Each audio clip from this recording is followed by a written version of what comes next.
มักเฮ็ดเรื่องง่ายๆบั้นปลายชีวิตเจ้าจะทุกข์ยากลำบากแต่มักเฮ็ดเรื่องยากๆบั้นปลายชีวิตเจ้าจะโคตรแสนสบายดีนักธุรกิจวอเทนอินเตอร์เนชั่นแนลทุกคน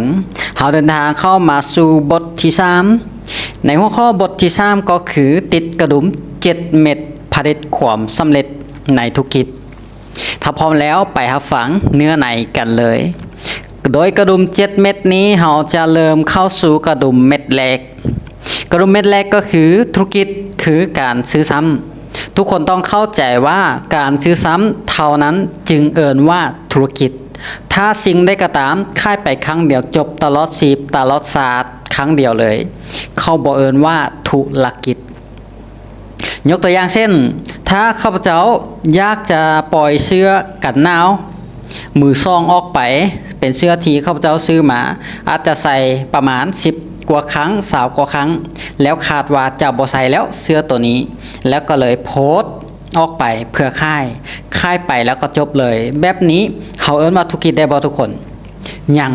ยังบ่สามารถเอิ้นว่าธุรกิจใดแม่นบ่ฉะนั้นจำไว้ว่าจะเอิ้นธุรกิจใดต้องมีการซื้อซ้ำหรือ repeat order ก่อนจะให้คนอื่นซื้อซ้ำเจ้าต้องเฮ็ดตัวเองให้มีคุณค่าและเจ้าจะต้องพัฒนาตัวเองในการโปรโมทในการประชาสัมพันธ์ในการเฮ็ดให้ผู้คนเห็นว่าสินค้าหรือการบริการที่เจ้าจะให้เขาเจ้านั้นเป็นประโยชน์ต่อชีวิตเขาแนวใดฉะนั้นสร้างความเข้าใจในข้อนี้ไปกระดุมเม็ดที่2ก็คือการเรียนรู้กระดุมเม็ดที่2ทุกคนจะต้องรู้ว่าการเรียนรู้มันสำคัญกับชีวิตเราโดยเฉพาะในธุรกิจวอเทนอินเตอร์เนชั่นแนลมันหมายถึงเจ้าจะต้องเข้าเรียนอยู่ในคอร์สต่างๆว่าจะเป็นคอร์สที่จัดขึ้นในออฟไลน์ในออฟฟิศหรือคอร์สที่จัดขึ้นในระบบออนไลน์ว่าจะเป็นผ่าน Zoom Cloud Meeting หรือแม้กระทั่งคอร์สที่จัดขึ้นผ่าน Facebook กลุ่มปิดอันนี้คือสิ่งที่ทุกคนจะต้องได้เห็นในกระดุมเม็ดที่2กระดุมเม็ดที่3ก็คือต้องมีความฝันคนที่จะสำเร็จในธุรกิจนี้จะต้องมีความฝันคนที่บ่มีความฝันมักจะบ่แลกบางสิ่งบางอย่างบ่เปลี่ยนแปลงและบ่สู้คนที่บ่มีความฝันแม้นคนที่มักลอกตัวเองว่าชีวิตที่เป็นอยู่ตอนเนี้ยดีอยู่แล้วจะเฮ็ดแนวใดจึงจะเฮ็ดให้คนพวกนั้นที่เขาเจ้าบ่มีความฝันที่เขาเจ้าลอกตัวเองอยู่ให้เขาเจ้าเลิกที่จะลอกตัวเองและมีความฝันคือกันกับพวกเขาง่ายๆเลยก็คือให้ถามเขาเจ้าว่าตอนเนี้ยณปัจจุบันนี้เขาเจ้าให้เงินพ่อแม่ใช้เดือนละเท่าใดถ้าคำตอบคือให้พ่อแม่ใช้เดือนละ1,000-2,000 บาทแบบนี้บ่เอิ้นว่าชีวิตดีอยู่แล้วถ้าชีวิตดีอยู่แล้วขั้นต่ำต้องให้เงินพ่อแม่เดือนละหลัก 50,000 ถึงหลักแสนขึ้นไปหรือบางคนหนักกว่านั้นเลยก็คือว่าบ่มีเงินให้พ่อแม่ซ้ำยังบ่พอยังคูดฮีดพ่อแม่คือว่าผ่านเงินพ่อแม่ไปวันๆอันเนี้ยบ่เป็นชีวิตที่ดีนะเอิ้นว่าชีวิตที่ยังบัดซบอยู่หรืออาจจะถามว่าเขาจะส่งลูกไปเรียนโรงเรียนใดโรงเรียนรัฐบ่หรือโรงเรียนวัดหรือโรงเรียนเอกชนดีๆหรือโรงเรียนโกอินเตอร์อันนี้คือส่งลูกเรียนตามที่ลูกปรารถนาอยากเรียนแล้วบ่หรือว่าเพียงแต่ส่งลูกไปเรียนตามยถากรรมหรือไปถามคำถามที่3ก็ได้เงินเดือนเขาเจ้าที่เขาเจ้าได้ต่อเดือนที่ว่าชีวิตดีอยู่แล้วหักค่าใช้จ่ายนี้เขาเจ้ามีเงินเหลือเท่าใด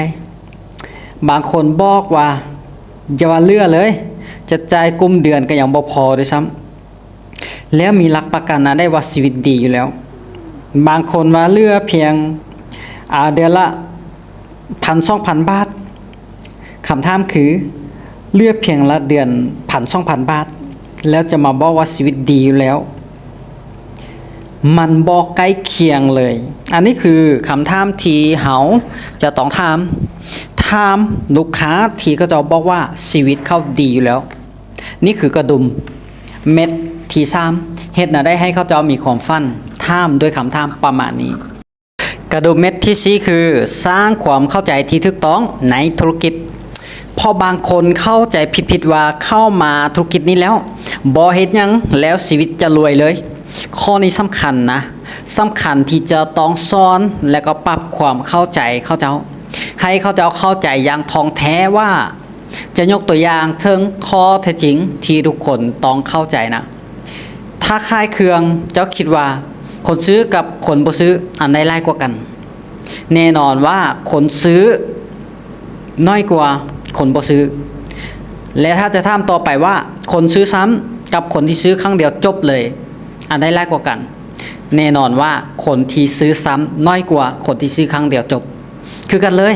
ถ้าส่วนคนมาเฮ็ดธุรกิจนี้คนที่ปฏิเสธกับคนที่รับโอกาสอันใดหลายน้อยกว่ากันแน่นอนว่าคนปฏิเสธหลายกว่าและคนที่มาเฮ็ดธุรกิจนี้แล้วเฮ็ดบึดเดียวก็เลิกแต่บางคนเฮ็ดจริงจังเลยจนสำเร็จขนาดยิ่งใหญ่เจ้าคิดว่าประเภทได้หลายกว่ากันแน่นอนว่าคนที่เฮ็ดแป๊บๆบึดเดียวเดือน2เดือน3เดือนเลิกหลายกว่าคนที่จริงจังกับเป้าหมายลุยอย่างต่อเนื่องจนประสบความสำเร็จเปลี่ยนแปลงชีวิตได้ทางตระกูลนี่คือธรรมศาสตร์นี่คือข้อเท็จจริงและเจ้าคิดว่าอัตราส่วนของคนที่เว้ามาทั้งหมดนี้มันต่างกันเท่าใดต่างกันเท่าใดทุกคน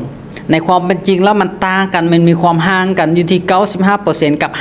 5% มันจึงเป็นสถิติของโลกเลยว่าคนรวยทั้งหมดโลกเนี่ยมันกวมเปอร์เซ็นต์เพียงแต่ประมาณ 5% ส่วน 95% คือคนที่ล้มเหลว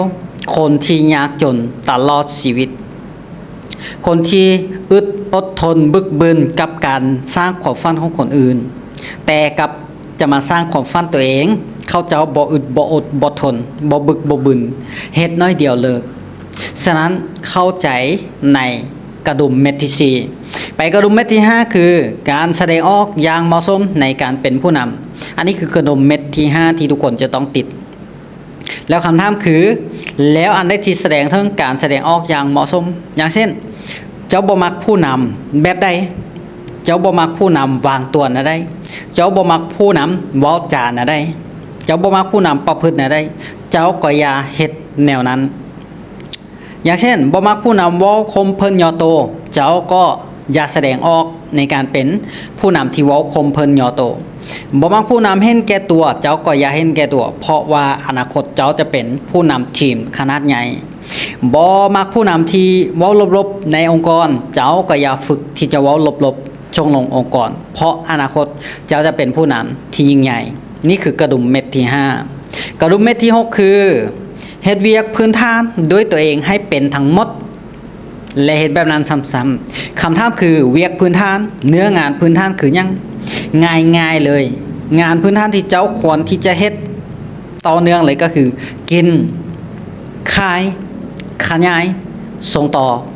ซ้ำเนี่ยคืองานพื้นฐานหลักๆที่เจ้าต้องเฮ็ดกินขายขยายส่งต่อมี4อย่างนี้กินขายขยายส่งต่อนี่คือกระดุมเม็ดที่6และกระดุมเม็ดสุดท้ายเม็ดที่7ก็คือถ่ายทอดทั้งหมดนั้น6ข้อ6กระดุมที่ผ่านมานั้นให้ทีมงานและให้คนใหม่ในองค์กรของเจ้าได้เข้าใจและให้เขาเจ้าได้ปรับใช้เฮ็ดเป็นและให้เขาเจ้าส่งต่อให้แก่องค์กรของเขาเจ้าให้เป็นนี่คือกระดุม7เม็ดที่เจ้าควรจะติดถ้าอยากพิชิตความสำเร็จในธุรกิจ World 10 International ฟังมาฮอดนี้